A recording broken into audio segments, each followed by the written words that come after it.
To start with, I couldn't believe that I could just go and have sex or date other people and I can tell my partner about it and she'll be fine. So I was really holding myself from saying everything because it just felt wrong to just be open about it, even though she never gave me any indication that it is a problem, but it just, my mindset was telling me, that it's not okay. Welcome back to Open Late Podcast. I'm your host, Jessica Spandiari, and today I have with me Roy Graff, who is a relationship coach and therapist living in London and practicing solo-polyamory. And speaking about these things, so I recently found Roy on an Instagram Live with Ro from Unapologetically, and I was like, oh yeah, this is perfect. So I just DM'd you and here we are. Welcome to the show. Here we are. Thank you. Yeah. Good to be here. So you've been in London for a long time, and I want to dive right into the stuff about non-monogamy. At what point in your life did you realize that this was how you felt and how you were going to identify?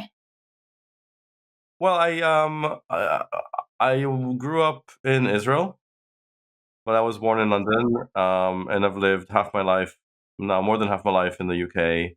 I also lived in the States for a few years. I lived in China, so I've been around. But yeah, I guess my formative years have been spent in Israel. So I'm 52 now, and I guess it was about 11 years ago that I first learned about these terms: polyamory, non-monogamy, ethical, consensual non-monogamy. All of that was very new to me when I first heard it about 11 years ago, and it was something that happened to hear from a date that I've been on, and my date basically on the first date told me that she is non-monogamous, and she doesn't want an exclusive relationship. And for me, that was quite a surprise, but also really interesting and curious concept, and because I didn't know before that it was something people do openly. I mean, everybody knows that people can be in monogamous relationships and cheat, and have affairs. There was a brief period earlier in my life when I was married, and my ex-wife and I kind of talked about having a don't ask, don't tell type of open relationship, and tried that for a while. But it was basically a last-ditch kind of desperate attempt to rescue the relationship, which always works so well. Yeah, it's fantastic. So a few months of that, and then the relationship ended, unfortunately. But and I keep thinking, if I knew that there was another way, maybe that would have made a difference. But I think for me, one of the reasons I really connect to this practice is the authenticity of it, the integrity of it, the honesty of it. Those are all very important values to me. So once I understand that you can basically be open about everything, once I understood that, I really connected to it, and very, very quickly it felt like just a natural thing that I was just am. That basically this is just my core part of my being. And while it was a bit of a struggle to unlearn a lot of the monogamous kind of mindsets and core beliefs that I've been carrying with me for so long, for 40 plus years, once I did that work, I found a really happy balance of being true to myself and respecting others well, and and communicating everything that I want and need, and also holding other people's wants and needs as well. So it was really, it was really a realization that this is who I am, and it came a few years after I first found out about it. I made loads of mistakes, probably all the mistakes you can think of. I made them because there wasn't really much of information back a decade ago, and there weren't any people that I could go turn to for help, and there was nobody in my circle, my kind of environment, that I could go and ask advice about this. My close friends who respect me and love me and accept me unconditionally couldn't really help with that, because for them, if I had any kind of issues, it'll be, obviously you have issues because you're trying to date multiple people, right? So that's why you have, it's a problem, or that's why it's not working. And that wasn't helpful because I didn't want to go back to monogamy, right? Right. Yeah, that support is very one-dimensional and comes from a monogamous mindset. it's hard And for they mean people with, well, but right. it's well meaning. But Um, there's so many places I want to go with this right away. And I think actually, let's take this. When you first started to share this with friends, family, people who love and care about you, was there a lot of alarm from them? Was there kind of a pushback, or was it generally like, we don't get it, but do you? Or yeah, was it a mix of um, all of that? it was a mix. It was a mix. I would say that because for me it came quite later in life, at a stage where I'm financially Mm, independent. I was living alone. I started this basically from a place of being single and then connecting with somebody who was openly non-monogamous. And then anytime after that, when I was dating, it would be already telling the person I'm going to date that I am polyamorous, that I practice non-monogamy. So uh, I think that for me there was less worry about judgment, etc. Also, I work quite independently. I wasn't worried about it, kind of affecting the workplace environment in any way. And my friends basically just are happy if I'm happy. Um, and the same with family generally. Not that's everybody great. understood it. Sometimes the answer might be, well, it's weird, it doesn't make sense, but if you're happy and nobody's getting hurt, fine. you know. Yeah, that's amazing. And not everybody has that kind of the situation that you were in and that luxury to be able to really own who they are and be themselves, especially I think younger people who are trying these things out, maybe still even living at home with their parents and their teens. So it's great to hear the possibilities and that for you, there probably was a decent amount of acceptance right away. And you also didn't have to share it widely until you were ready. Do you have children? I have a child. Yeah. Okay. How did you have these openings with them? And they know that you're open, non-monogamous? Yes. Sharing with it was fine. And ultimately, I think in the case of my child and also other children, like they're not necessarily wanting to know much information about their parents' love life and relationships. It's just not something that interests them. So I also accepted that it's not something I necessarily need to involve her. Right. I get that question a lot. So that's why I asked you. I don't have children yet, but I've been very public about wanting to start a family this year. And of course, like that's everyone's first question. They're like, well, what are you going to do? As if like my not child that's not even here yet, all of a sudden will be able to ask me questions about my relationship. And it's almost like really great to hear your kids don't really care that much about your love life. Not much. I Go think what they ahead. care about is whether you're present in their life, whether you're paying attention to them and their needs. Ultimately, it also makes a big difference if the child is born into a situation that they just accept as normal because this is all they know. If you have a child while you're already practicing Hmm. non-monogamy in whatever way, and they just grow up meeting their mother's boyfriend and their dad's girlfriend, whatever it is, it's just normal. Um, they don't have anything to necessarily compare it to. They haven't yet been influenced Yeah. by society and by the dominant culture. I think it's different when, let's say, they're teenagers or later in life where they're very much impacted by the public mood, by their peer group, right? So there's going to be much more input and exposure that might make them feel a little bit awkward about it, or maybe even have strong feelings. But I think if you're going to have children Yeah. that basically are born into a situation, they'll just accept it. They just don't know any difference. And there's no studies. I Hmm. mean, all the studies on Yeah. this generally have basically clearly demonstrated that children in non-monogamous relationships are no less, happy, fulfilled, healthy, etc., than in monogamous relationships. Doesn't make a difference. Yeah. And in fact, I'm curious. Yeah. I'm curious to see, look, as we come more online, right, with these types of relationships that, it's not like they just started. Things have just more or less been underground for a long time and kind of taboo and secretive. But the more people practicing this openly and publicly, to see if there's even a difference with having like more, potentially like more adults that are emotionally intelligent in their life and kind of available to them rather than the like single parent or two parent household, which generally feels like under resourced from my point of view.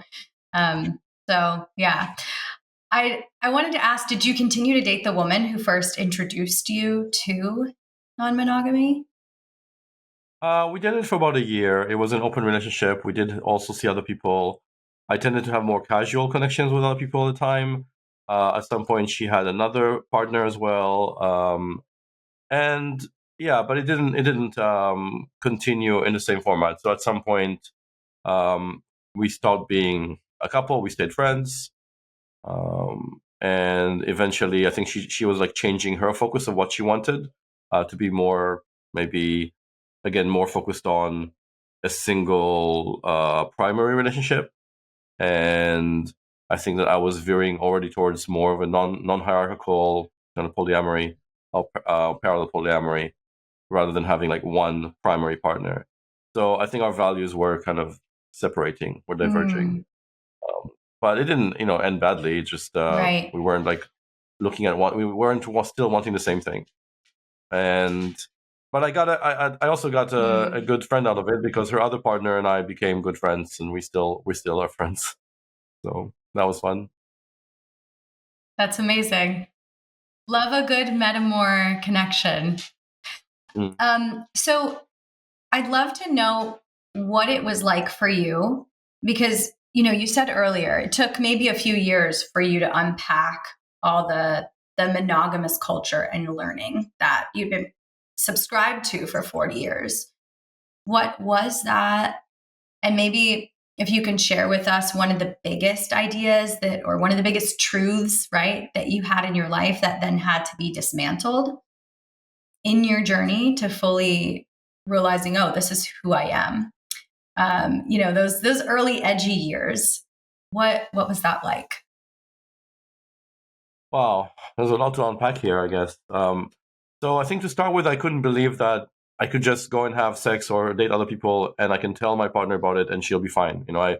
I was really holding myself from saying everything because it just felt wrong to just be open about it, even though she never gave me any indication that it is a problem. But it just my mindset was telling me, that it's not okay. Yeah, you're like, is this a trap? Yeah, yeah, something like that. So I had to kind of get comfortable with that. And I think later on, what came up quite quickly in polyamorous relationships is that when I was doing monogamy, I was often in unhealthy or toxic, or at least not very well communicative relationships. And they seemed to work for a while until they didn't. And I was basically just, often in long term relationships, one after the other. And I would frequently not necessarily know what I wanted. I would just basically be there to want to fulfill and meet the needs of my partner and fulfill their expectations. And I had maybe like a savior complex, like a white knight complex, so wanting to save them, to rescue them, to help fix them, etc. All of that went into the initial kind of infatuation and the kind of limerence stage. And then after a while I realized actually I can't do that. I can't really help them. It's not my job. But I felt kind of stuck in that role. So what for me became a very evident is that I need to do a lot of work initially to understand who I am, what I want, and why am I in the relationship. Like exactly like not I'm not how should I say it. Now when I choose to be in a relationship, it's because the person I meet, the person I see, she's someone I really want to connect with authentically. Because of who she is, not because of what she can give me or fulfill for me, or because what I can necessarily do for her.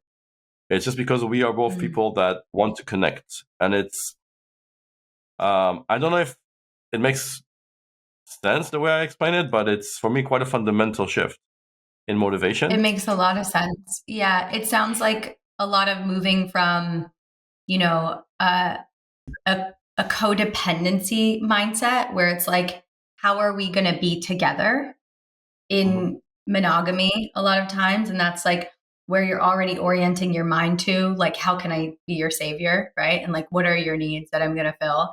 And you shifted to like a me centric place before you were engaging anyone.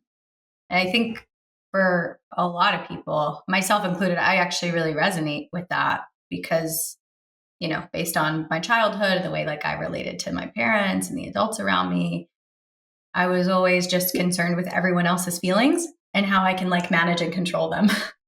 And yeah, it wasn't until my non-monogamous relationship with my husband that I was like, what do I actually want for the first time ever? Almost 30, being like, I have no idea what I want. I don't even know what I'm interested in. Oh, this is a trauma bond with my husband. But yeah, so what you shared is, I understand it very well, and I think everyone listening, can either identify, relate, or is probably thinking of the ways now that they've started to unpack or the things that they've realized. So, Well, I think it's a tourism it's a tourism for especially for couples that want to transition, say, from monogamy to an open relationship of any kind or to polyamorous relationship.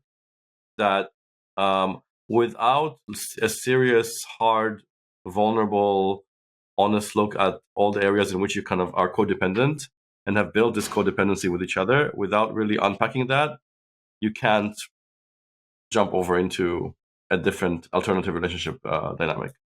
It doesn't work. Yeah. So it's a necessary step on the process, and the sooner and the more complete you can do that, the easier it will be later.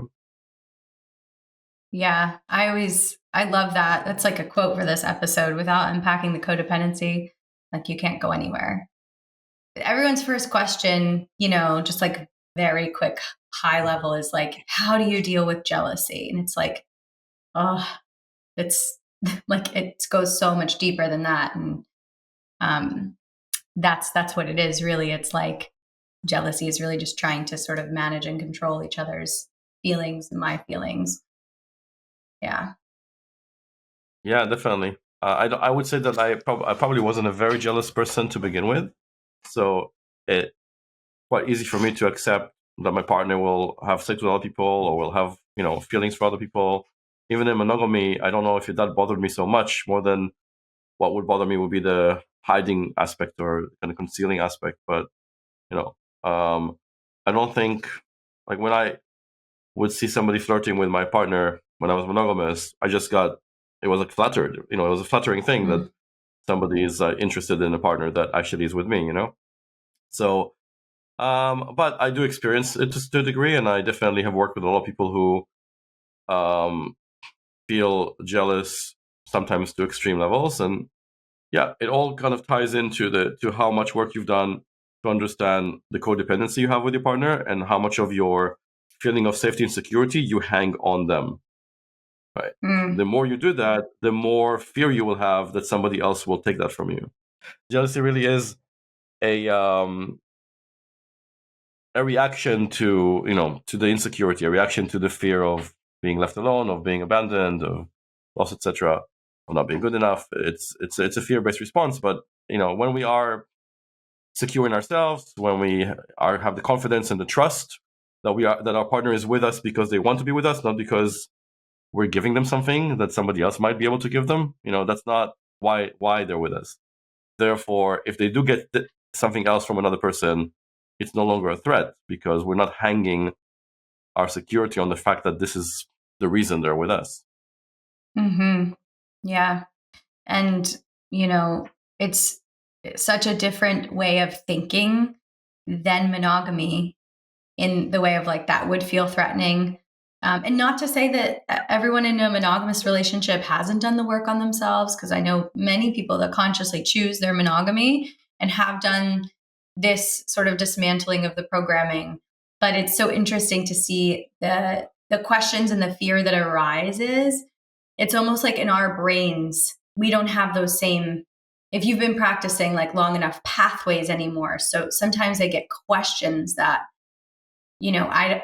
it's hard for me to respond to still, because I'm like, my brain doesn't compute the way that your brain does. And so I think it's really cool and interesting to have, there's a lot of one of the reasons I wanted to have you on, practicing solo poly and also having, the background of being like a mental health professional, I'm starting to see a lot of people who are practicing polyamory, but dating a monogamous person. And people are, going down this road. And I have a few of them in our WhatsApp chat, open talks, where we kind of just have open discussions about this sort of thing.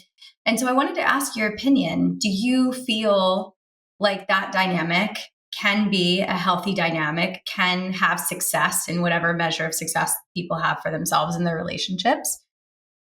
Or, because I get this question, or is it doomed? Like, I had somebody ask me that the other day. Is this relationship doomed? I'm monogamous. I'm open. I'm in love. I want to learn. And I can tell her what I think. I think if she does the work and hangs in there and is willing to go there, it's possible. But you've got the degree. So do you see that this is possible? And have you worked with couples that have had success? So just to correct, I don't have the degree yet. As a therapist, I'm in supervision, so I will have the degree this year or soon. I'm currently writing my thesis just to finish that. We'll celebrate when you have it. Yeah. I made a very big career change in during COVID times, because I was in a very, very different business sector. Oh, what did you do before? Anyway, I was in tourism marketing, very, very different. Yeah. So I got quite ahead and quite senior in a tourism marketing role, and I then had to question my whole life during COVID and decided I want to do something different. It's not that different. It's just like exploring new possibilities, cultures, novelty. It's all the same. I do a lot of it more like one-to-one or one-to part, to people in relationship, to partners, and I feel that the way I can have impact and work and help people is a lot more direct, and I'm really enjoying that. As for your question, is it doomed? Well, yeah, not necessarily. I work with quite a few people who are in that position. Sometimes with the polyamorous person, sometimes with the monogamous person.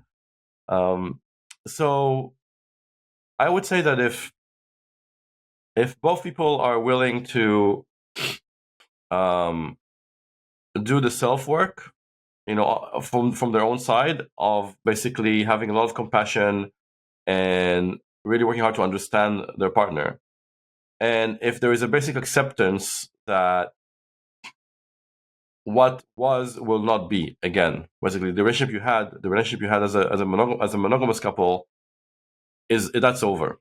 You're building a brand new dynamic when one person stays monogamous and the other person sees other people. So a lot of that, going back to codependency, a lot of that has to be examined in detail, and the monogamous person will need to also expand their own support network, their more own emotional support network, to go beyond their partner. The thing about monogamy is not that there's anything wrong with it. It can be a great dynamic if it's suitable for you, if it's what suits you. But people have become, again, through culture, through media, through I guess like religion and culture, have grown to expect that this one person will fulfill all their needs all the time. And both in terms of the expectation of my partner doing that for me and the expectation on myself of having to be that for my partner, that's a lot of pressure. And it can be very draining sometimes. And if my partner is now on a date with another person and I feel bad or low, I can't just call them and ask them to come and give me a hug, So I need some platonic friends that I can go and cuddle with, maybe, and I need some friends that I can go and talk to when I'm feeling low and I need to kind of process something. So that's very important, is to have a very independent life and to recognize each other as individual beings with our own separate wants and needs and desires. Yeah, beautiful. Very well put. Thank you. It's helpful to hear it sort of affirmed back from multiple people, especially you're already working with couples, as you said, and just I think seeing it play out in real life and able to offer people guidance and support is why I love doing the podcast. it does feel very fulfilling, as you said earlier, with this major career shift. I'd love to know like what things you are planning on doing since you're so new to me. And I know this is new for you as well. Like as a coach, as a therapist, are you planning on creating workshops or, going to write a book about your experiences as many people are starting to do, a memoir of non-monogamy? What's the plan? Because I can tell education suits you. Well, so I started with the Instagram account, and that was really where all of it started. Is just putting out content, putting out information about relationships, about communication, about conflict resolution, and about basically having healthy boundaries in relationships. And this is all stuff that I basically accumulated from my own experience of also being in toxic, pretty bad relationships, and then being in very, very good ones. And I also went to do a lot of training around radical honesty and psychotherapy and nonviolent communication and wheel of consent. And basically, yes, I think that for me, education is an important component. During COVID, when people were online all the time, I actually was offering courses. So a course in expansive relationships and how to get to the point where you can have these open and expansive relationships, no matter what the dynamic is. It's just about, again, accepting that we can do different things and we don't have to abide by the standard relationship escalator model. So it was I offered these like 4-week courses, but they were live. I'm considering potentially in the future recording it for download, so people can do it on their own time. But it's more about just time management, really. So at the moment, I'm writing my thesis, which is about polyamory and psychotherapy. And out of that, I hope, will also come a book. That is my intention. So, yeah, that's basically a work in progress right now. Amazing. Can you share a bit more with us about your thesis? Well, my curiosity, especially because for me, it felt like when I realized that polyamory works for me, I also understood that I have been polyamorous all my life. It's just part of who I am. And there was just no way for me to know that. Nobody showed me or gave me an indication that that's a possibility. So it made me think a lot about whether polyamory or monoamory, for that extent, is or can be classified as an orientation, as part of who you are, as an identity, in much the same way as being straight or gay or bi. And in the way that I feel it, the way that a lot of people that I interviewed and surveyed for my research feel it, the answer is resoundingly yes. It's not something that necessarily is easy to prove because, again, people also grow up with various experiences as a child, with different role models, with traumas, different attachment styles.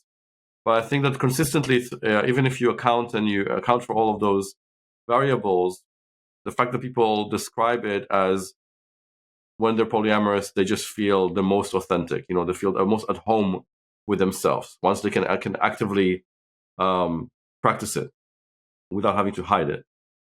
And when I say overwhelmingly, I surveyed about 850 people, and it's like 96% said that they feel like it's an orientation.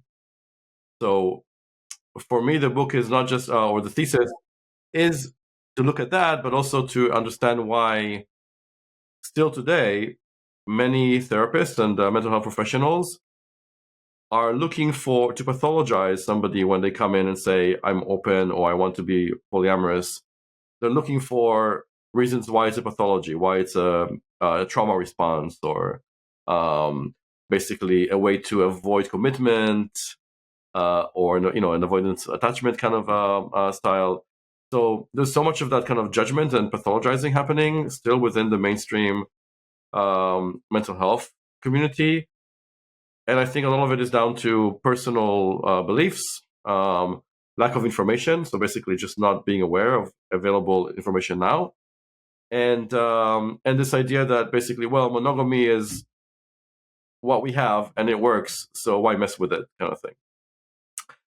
So first, I'm showing that monogamy doesn't really work by design. It definitely doesn't. And like you said, if it's suitable, it can. But this one size fits all, the one happily ever after is really quite an illusion. I would say happily ever after is fine, but it can mean happily ever after by yourself, being single. It can be happily ever after with multiple partners. It can be happily ever after with non-sexual, asexual, platonic partners. Yeah. The Disney version of happily ever after is often not attainable. Romance with one partner that's hot and heavy, until. Where I have so many questions still. I would love to know what other interesting things you found in your surveys for your thesis. If there's anything to note, I do just want to comment before we move there that I love that there are more people who are writing about this. I live in Los Angeles, so to me, it feels like a bubble of, you can't really go to the grocery store without overhearing a conversation that includes non-monogamy. So I have friends that have written books and that have, this was their thesis or what they've studied as well. And so it feels a little saturated here in my little bubble.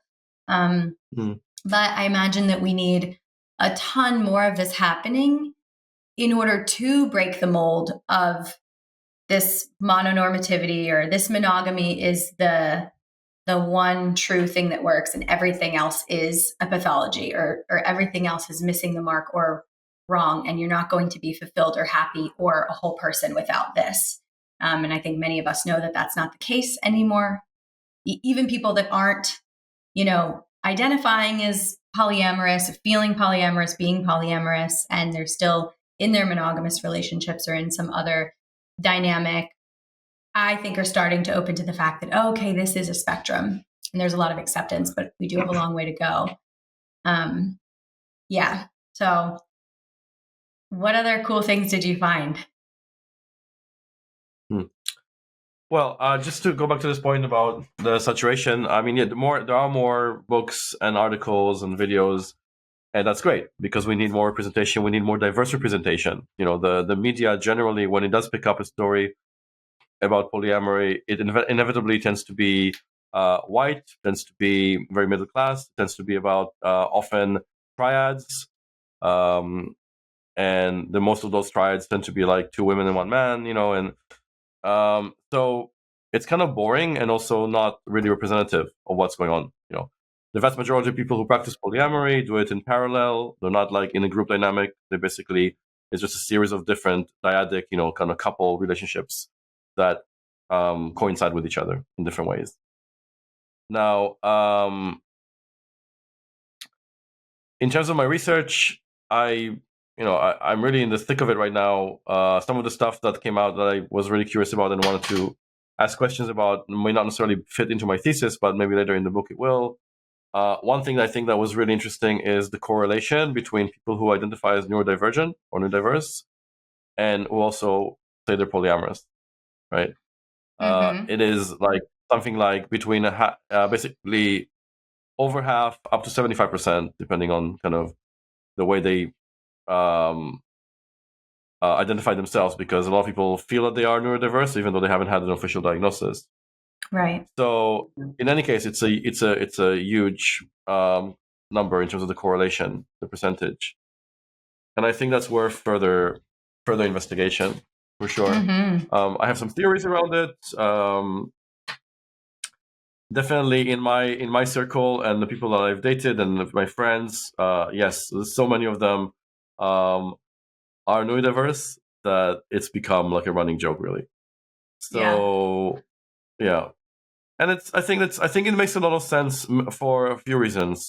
Firstly, that people who grow up feeling that they're different from their family and from their environment are going to develop a certain adaptation to being different in the world, and also to be asking a lot of questions about things. They're not just going to take the social rules as given. They're going to question them if they don't make sense. And it's kind of, I guess, logical to me that they would do the same with relationships. and with monogamy. Mm-hmm. And then there's other, potential explanations. For example, people with ADHD are looking for, the way they react to dopamine is very different. So you can see that with, falling in love multiple times and having this new relationship energy can offer that. And there's a lot more openness and acceptance in the community as well. So people feel very welcomed and accepted for who they are. Yeah. And yeah, so again, this is like, I don't have the answers here. I just realize that there is a connection, and I would love to do more research about it in the future. I'm excited to see what you do because I love hearing about it, and it makes so much sense to me. Similarly, and you can see it even in the people that I've interviewed for Open Late and the amazing guests that I've had and experts who do identify as neurodivergent and who are full on, like, you meet them and you're like, yeah, you are polyamory embodied. There's I don't know if I'm sure you do, Jessica from Remodeled Love, the Day Lovers. I've had her on the show, and also Polyphilia, Leanne Yao. Yeah. So it is amazing to see it. In some ways, I feel almost like, the society that we're living in is so slow to catch up to things that I believe that these people are so far advanced, and hopefully like they're molding culture so that we can catch up, because it's almost like, I view it as almost like a superpower in a way, the way that, their brains work. And my husband is diagnosed with ADHD, and I've often just felt like this lifestyle, well, it's not even a lifestyle anymore. It's, it's who we are. But in the beginning, because we sort of did like monogamous and open and parties and, light, like swapping, and then now into like, oh, we're polyamorous. This is like who we are as people. This is how we live our lives. It's not some separate other thing we do. But what I found that I feel like really suits him, and maybe me, if sometimes I feel like I am, but undiagnosed ADHD, is like being able to have that newness in a really healthy way that doesn't feel shameful, and also have safety and security. So you're having like the balances of all the human needs met. And you can do that inside a monogamous container if you understand your needs and your wants and desires and are clear on them. But this is obviously a cheat code to that. And I would say this is like, we've really figured it out, because it provides so much of the things that I think make us happy, healthy, and whole, as people. One of the saddest things I find is the idea that you'll only have that NRE one time. Some people will have it one time in their lives and never have it again, when it's like truly the most spicy, exciting thing, and it's a little overwhelming and unsustainable and erratic and irrational, but it's amazing. And if you understand that and know that, okay, this is Eros love, and this is like this type of love, and there's all these other types of love that I get to like have and cultivate and attract in my life, you can really work with it and have it in a healthy way. Yeah, and I think that there's also what often maybe gets overlooked is that when you have an established relationship and you then maybe start, creating or developing other relationships that might be more exciting in the moment, oftentimes, this is something I've experienced as well, like the way that I am with my established partner and the way that they kind of accept me and love me, even while I'm, maybe getting excited about another partner, also helps me appreciate them a lot more and see a lot more value in this established dynamic.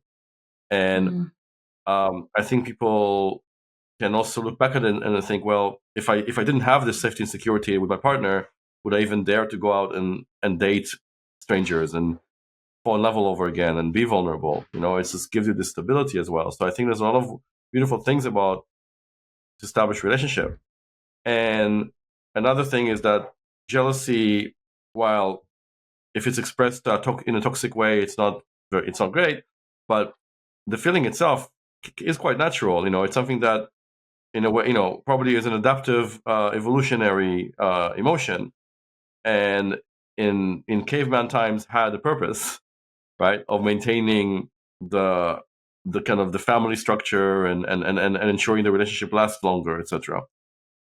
And some of that can be used in a positive way. If I see my partner making out with another person, and I feel a bit of it, but like, oh, it's this kind of pang. I was like, okay, this means I really care about her, and I also want to like have this experience with her, right? And I can turn that into beautiful kind of passion and energy as well.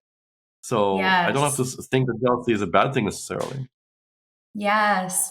I love that you touched on this. This is something that, we don't often get to talk about on the show, or at least I feel like I haven't talked about a lot. And I think that there is value to jealousy.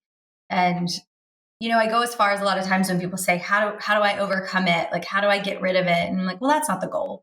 It's to like feel the emotion and understand it. But I don't often get to that place where we're like, actually, jealousy can be a good thing. Jealousy is the reason that like, I feel like I don't, similar to you, I haven't experienced a lot of jealousy in my life, even in my monogamous relationships. For me, it was always like a feeling like I can't control something, and that would activate me. Maybe some mild feelings of insecurity, self esteem, but never an envy.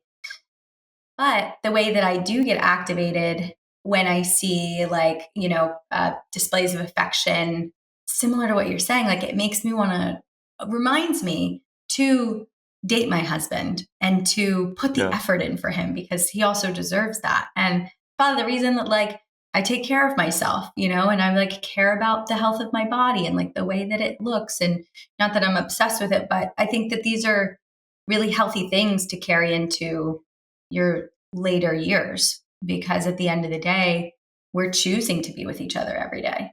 And the moment that we, don't find as much value in our relationship and our growth and our container, then we maybe would spend time with other people. We're about to bring kids into the world. So we'll reassess this in 20 years. But, right now we're really committed to this primary partnership. And I'm kind of making a joke. I mean, we're committed life partners. But for everyone Mm-hmm. listening, this might not be your dynamic, right? This, kind of thing that you see a lot. Like you said, this is what you see in media. We're a primary partnership, we're married, white. Well, I'm white. My husband's, he was born in Iran, but this is what you see. And so I want to make sure I'm including everybody listening, whatever your dynamic is, to take it back to the jealousy thing or any uncomfortable emotion that you're feeling, examine it and be curious. What is this trying to show me? And how can I pull out of this emotion? First of all, feel it, process it, but what can I do with it? How can I work with it now? What is it going to fuel? Passion, energy, excitement, motivation. And that's the best way to be whole because wholeness isn't only feeling good all the time. No, it's not. And it's really important that people start also getting comfortable with feeling uncomfortable. Like being okay with the discomfort is an important aspect of human existence, and something that we as a society are trying to, Yeah. basically we're being marketed to lots of diversions and distractions from just sitting with our feelings and understanding that it's okay sometimes to feel bad or sad or lonely or jealous or whatever it is. We're just being sold and marketed things that will distract us from it, and that's not helpful. Yeah. We need to have the tools ourselves to process and sit with it. Yeah. Thank you so much for sharing. Well, this has been lovely. I say lovely because I feel like it's a very British word. No, just kidding. So before we wrap it up here, we didn't talk a whole lot about solo-polyamory. As someone who's practicing, what are the basics that you would share with someone who's thinking, okay, I might actually be solo-polyamorous? Like, I'm not coupled right now. This feels like how I'm identifying. As you said, you knew pretty early on that like a hierarchical relationship wasn't for you. I'll let you take the reins here. Okay. So one thing that I would say is that for anybody who feels that they have an insecure attachment style, when they really struggle with commitment, whether they're very anxious, or overly avoidant, practicing solo polyamory can be a way of actually developing a sense of security in yourself and building secure connections with partners. Because you have to basically accept that you're often going to be like alone, and you have a primary relationship with yourself, and that your partners aren't always available for you. So the kind of anxious attachment stuff, will be, you will take a much closer look at it and have to basically manage it yourself. And then also you actively need to be building committed relationships with multiple people, which for an avoidant person is very hard. So again, it takes a lot of intentionality to be present for your partners when you're not living together, when you don't have the traditional escalation into some kind of like creating a family unit or anything like that, where it's not about the escalator. It's about basically only about what you and your partner are creating together, very unique to that relationship. So it's a great way to learn about yourself and to understand exactly what your needs are and where your boundaries are. And if you do that, then you can come into any new relationship with a very clear communication of, here are my boundaries, here's what I can do, what I can't do, here's how often I can be in connection, this is how often we can meet up, this is maybe how often I'm happy texting or having calls. And when somebody shares that with me, and then I actively ask about that, then we also have very realistic expectations of how, of what we will do in this relationship. And we won't build some kind of fantasy around just because we like this person. I think that learning that I can fall in love with a person, I can be really excited about them, doesn't mean I have to see them every day. And often NRE lasts for longer when I see them once a week or once every couple of weeks or whatever it is. And I still get a sense that we're in a relationship, even if we don't like try to aim towards living together or enmeshing our lives. So yeah, so I think if you're somebody who is already quite independent, or maybe wants to work on that, then it can be either the way you are, and that will be kind of basically the way you practice being in love relationships, or it can be a phase that will just teach you a lot about yourself and about how you connect with others. Yeah, interesting. I'm curious, have you always sort of gravitated towards solo poly from the beginning of your journey and feel like this is a place you'll stay? Or do you have desires ever to have a primary or nesting partner again in the future? So when I started, I was, again, very much influenced by the monogamous kind of mononormative culture. So for me, having a primary partner just made the most sense, because this is just what I was used to, right? And it was already weird enough to like have these other people I'm dating and everything, but I wanted to, I guess I felt more safe in having the same structure that's familiar to me. And I was also in a primary polyamorous relationship where we were living together for 3.5 years. And what I learned from that is that if we don't communicate exactly what our boundaries are and what our values are, if we just think that it's going to work out because we love each other or because we have some areas where we're compatible, then it won't work out. Like, you have to, with polyamory, if you're going to live together, there has to be a very detailed level of communication around all aspects of the relationship and relationships with others. It's, and we didn't do it because we weren't aware of it. And ultimately, out of that relationship, I first of all decided that for me, what's important, and that was about 5 years ago when that ended. So I really wanted a period where I will live alone and have total control and freedom over who I see, when I see them, how I see them. And at the time, I didn't identify as solo polyamorous. I was just polyamorous and coming out of a painful primary relationship that wasn't very conscious, I felt, and wanted to do things differently. And also took myself to therapy with a polyamory affirming therapist. And yeah, approached any new connection I had with this mindset of like, I want my independence and freedom. If you love me for my freedom and you want this freedom for me, I would be happy, and I would basically pour that happiness into our relationship. If I feel like I'm being kind of controlled, manipulated, restricted in any way, I will basically feel like I'm in a cage, which is how I felt in monogamy for many years. I just, at the time when I was monogamous, I didn't realize that's why. I just felt it and didn't know why.